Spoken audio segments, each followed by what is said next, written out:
ನಮ್ಮ ಕರ್ತವ್ಯ ನಾವು ಮಾಡ್ತಾ ಇದ್ವಿ. ಕರೆಕ್ಟಾಗಿ ಅದೇನಾಯ್ತು ಕಾಸು ಕೊಟ್ಬಿಟ್ಟು ಮುಂದಕ್ಕೆ ಹೋಗಿ. ನೀನಿರೋದು ಒಬ್ಬ, ನಾವಿರೋದು 5 ಜನ. ನೋಡಕ್ ಕಪ್ಪು ಡೈರಿ ಮಿಲ್ಕ್ ತರ ಇದೆಯಾ, ಹೊಡೆದ ಸೆಪ್ಟಿಕಾಗಿ ಹಾಸ್ಪಿಟಲ್ ಸೇರ್ಕೊಂತೀಯ. ಹುಷಾರ್. ಕಪ್ಪು ಕಸ್ತೂರಿ ಒಬ್ಬೊಬ್ರು ಎಷ್ಟೆಷ್ಟೋ ಚರಿತ್ರೆಗಳಲ್ಲಿ ಏನೇನೋ ಸಾಧನೆ ಮಾಡಿದ್ದಾರೆ. ಅದೆಲ್ಲ ನಿನಗೆ ಗೊತ್ತಿಲ್ಲ. ನೀನು ಇನ್ನು ಮಗು ಸೈಡ್ಗೆ ಇರ್ಕೋ. ಸಾಮಾನ್ಯ ಬಗ್ಗೆ ಯಾರಿಗೂ ದುಡ್ಡು ಕೊಡಲ್ಲ. ದುಡ್ಡು ಕೊಟ್ರೆ ದುಡ್ಡಲ್ಲಿ ಜೀವನ ಮಾಡೋಕ್ಕಾಗಲ್ಲ. ಯಾಕೆಂದ್ರೆ ನೀನು ಅಲ್ಲಿವರೆಗೂ ಬದುಕಿರಲ್ಲ. ಕಸಾನ ಹುಳ ತಿನ್ನುತ್ತೆ, ಹುಳನ ಮೀನು ತಿನ್ನುತ್ತೆ, ಮೀನ ಕಪ್ಪೆ ತಿನ್ನುತ್ತೆ, ಕಪ್ಪೆನ ಹಾವು ತಿನ್ನುತ್ತೆ, ಹಾವನ ಗರಡ ತಿನ್ನುತ್ತೆ. ನಾವು ಒಳ್ಳೇದ್ ಮಾಡಿದ್ರೆ ಅರಮನೆಯಲ್ಲಿ ಊಟ, ಕೆಟ್ಟದ್ ಮಾಡಿದ್ರೆ ಸೆರೆಮನೆಯಲ್ಲಿ ಊಟ. ಇವನತ್ರ ನಮ್ಮ ಮಾತು ಹಾಕ್ರವನಲ್ಲ ಕೇಟು. ನೋಡ್ಯಾಕೆಲ್ಲ ನೀನೇ ಸೈಲೆಂಟ್ ಆಗಿ ಸೈಡಾಗಿ ಕೂತ್ಕ, ನಾವು ನೋಡ್ಕೊಂತೀರಿ.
ನಾಲ್ಕು ಜನ ನೋಡಿದ್ ಮಾತ್ರಕ್ಕೆ ನೀನ್ ದೊಡ್ಡ ಭೂಪ ಅನ್ಕೊಂಡಿದ್ಯೇನೋ. ಇಲ್ಲಿ ನಾನೊಬ್ಬ ಇದ್ದೀನಿ.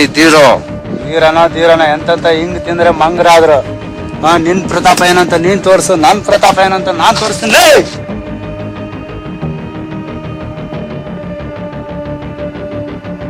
ಎಲ್ಲಿವರೆಗೂ ಹೀರೋಗಳು ಹಾಕೊಂಡಿರ್ತೀನಿ ಅಲ್ಲಿವರೆಗೂ ಹೀರೋ ಆಗಿರ್ತೀನಿ. BR ಹೊಡೆದಾಗ BP ರೈಸ್ ಆದ್ರೆ ವಿಲನ್ ಆಗೋಗ್ತೀನಿ.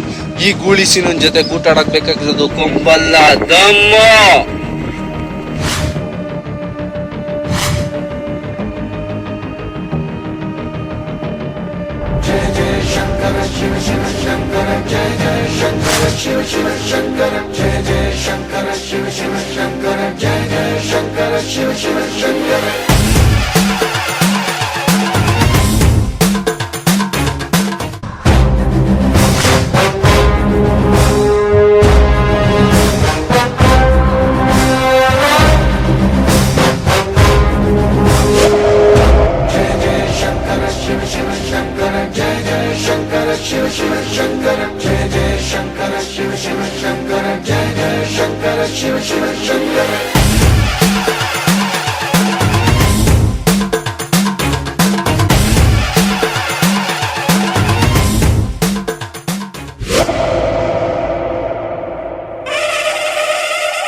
ಸರ್ ಏನಾಯ್ತು ಸರ್? ಕಾಸು ಕೇಳಿದಕ್ಕೆ ಕಾಸು ಕೊಡಲ್ಲ ಅಂತ ಗಲಾಟೆ ಮಾಡಿದ್ರು. ಅದಕ್ಕೆ ಅವ್ರ ಹತ್ರ ಸ್ವಲ್ಪ ಫೈಟ್ ಮಾಡಿ ಇಸ್ಕೋಬೇಕಾಯ್ತು.